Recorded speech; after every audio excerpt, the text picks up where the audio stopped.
just not in the mood, honey. She's just not in the mood. All right, so let's get to it. So this story is going to be about when I realized I was so damn different from people in my family. Yeah. This is not, yeah, I didn't make any notes. So I may be all over the place. I don't know. Um, if you vibe with it, you vibe with it, baby. All right, so let's get started. So every um, every year, my dad's side of the family would go to Tennessee to see our family, right? Just thought about it like, girl, you gonna fold your underwear on camera? Just thought about it like, no, we gonna do that off camera. We will not be folding underwear on camera. Okay, anywho, the stuff I be thinking about. All right, so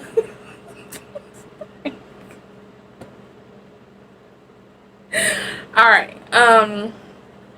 So every year we would go to Tennessee to see family, right? Every summer we would go to Tennessee. Love Tennessee. Love the food. Love my people. And my family had land and a house, in Tennessee. So we would stay. Sometimes we stayed at the house. I was gonna say Big Mama house, but sometimes this is still wet. But sometimes we stay in hotels. Anywho, that means nothing. Why I just say that? Anywho, 2 minutes in, let's go. So I remember this one particular time we go to Tennessee, and I think this is the first time I met my great grandmother. I don't even think I met her again after this. I believe this was the first and only time that I met her, and I love that house. It just felt like it felt like warm and safe at the same time. Like I remember being a little kid and going to see my family in Tennessee and loving to stay at this house, the family house, Medea's house. And like I just love this house. I just felt, I don't know, it's like when I got there it was just like, just I felt taken care of. I felt safe, ate good. The food was so good. But I'm gonna tell y'all what got me. I am a sleep person. I love to sleep. I love to dream. It's one of my hobbies. It's my thing. Baby, it was the bed. The bed and the comforters, the homemade blankets. That's what did it for me. That's what did it for me. It was like all the like, I don't know what to call it. It's like the smells throughout the house, and just land everywhere, walking outside and it being like land everywhere, animals everywhere, and then going up the street to see my cousins that also have land, and what kind of farm is this? Hog farm. Going to see my cousins up the street, and they have a hog farm, and just being in that environment of seeing them raise their hogs, cook things from scratch, showing me how to make ice cream from scratch. Like it was just, I just love that type of living. I love it.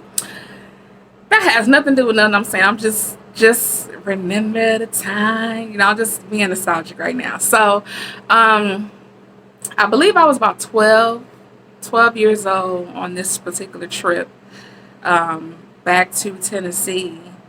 And at this time, it was so weird that, oh my God, this almost makes me emotional.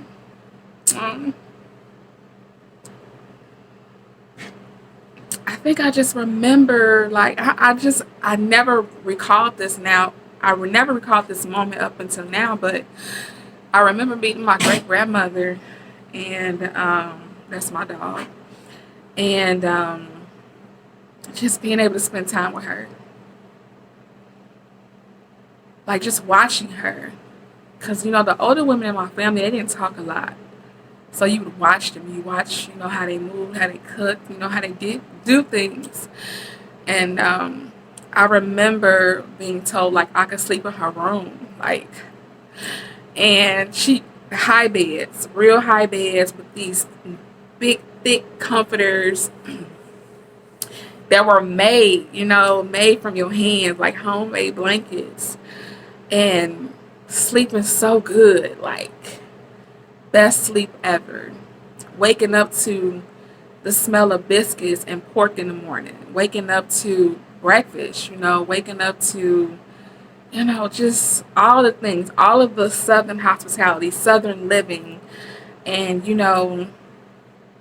watching my cousins, barbecue and us laugh and have a good time. Like all these memories, all of these family moments. And we drove there. It took about 7, 8 hours to drive there. So of course 7 to 8 hours back. And I remember just that drive back home. And you know what? Now that I think about it, it feels like, now that I'm an adult, it feels like I'm seeing the word recovery, but it's recharge. I think I'm trying to say renewal or something like that. Like going back home to see your family, how it can renew you, recharge you, restore you. Like these are the feelings. Like I couldn't put words to it back then as a child leaving Tennessee to go back home to Illinois. But now that I'm adult, it was me.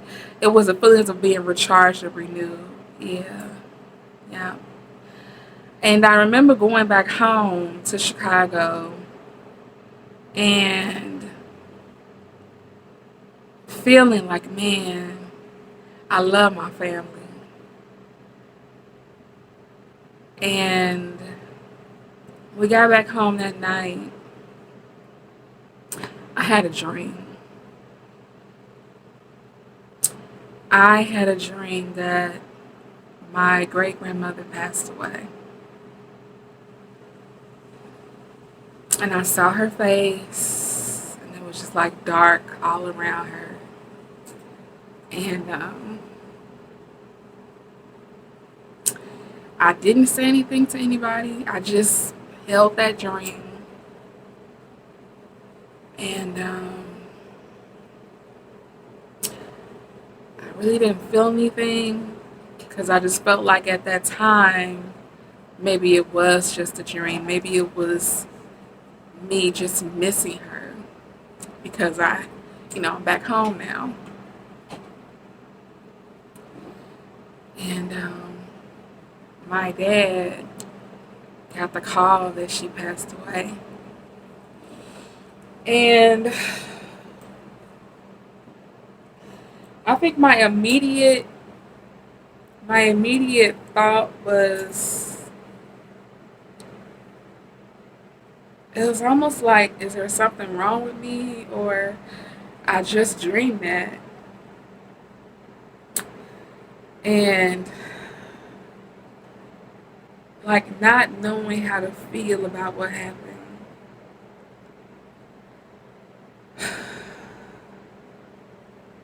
But feeling sad that everybody else will be sad.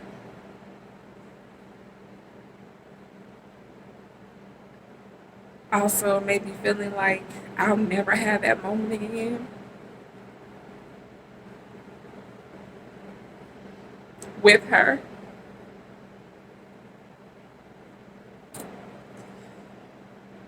But then also like not liking the fact that I was able to have that dream and that I didn't tell anybody.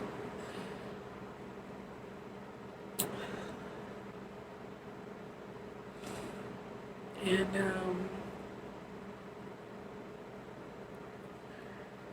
that was really the first time that I acknowledged my gifts at 12 years old.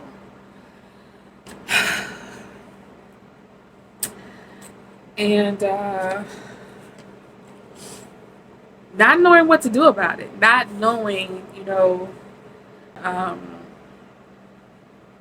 if this is going to happen again, like, why did this happen?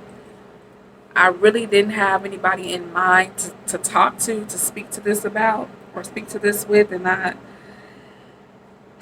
just didn't. I just didn't speak to anybody about it.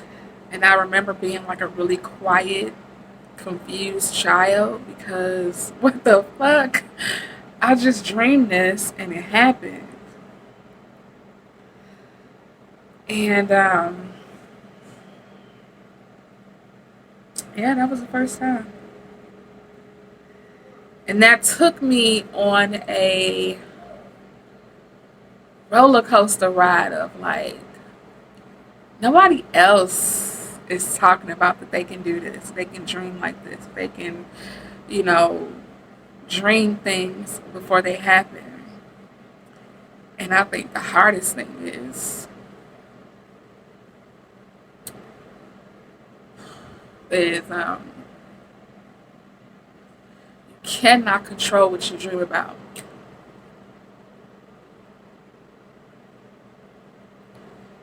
You know, it's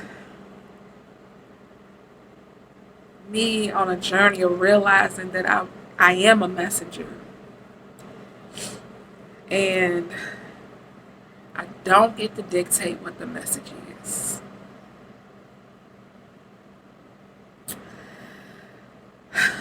So I spent many years, you know, when one gift activates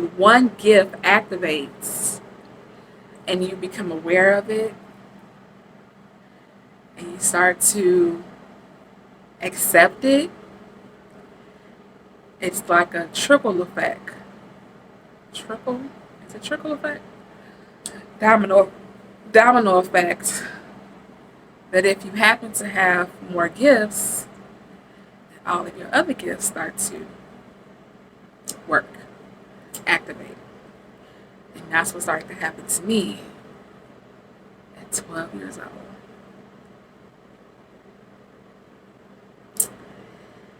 And it was so overwhelming. So overwhelming, y'all. So I want to end it here.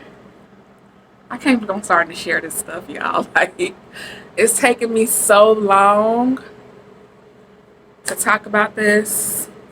In one moment, I'm like really happy that I'm doing it because it just feels good to just get it out. In another moment, it's like now people know who you are. And that just,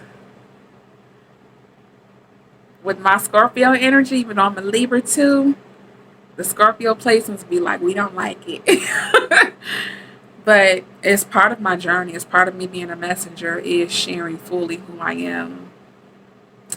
So yeah, the next video is going to be about this time that I was possessed by a person that had just died while driving. Okay, I'm driving, and my body got possessed by a person that just passed away because they had a message. All right, till next time. Bye. Oh yeah, like, share, and subscribe, because honey, we need to get monetized. Like, she can't be doing this for free. Okay. Okay, so go ahead, like, share, and subscribe. I appreciate you guys so much.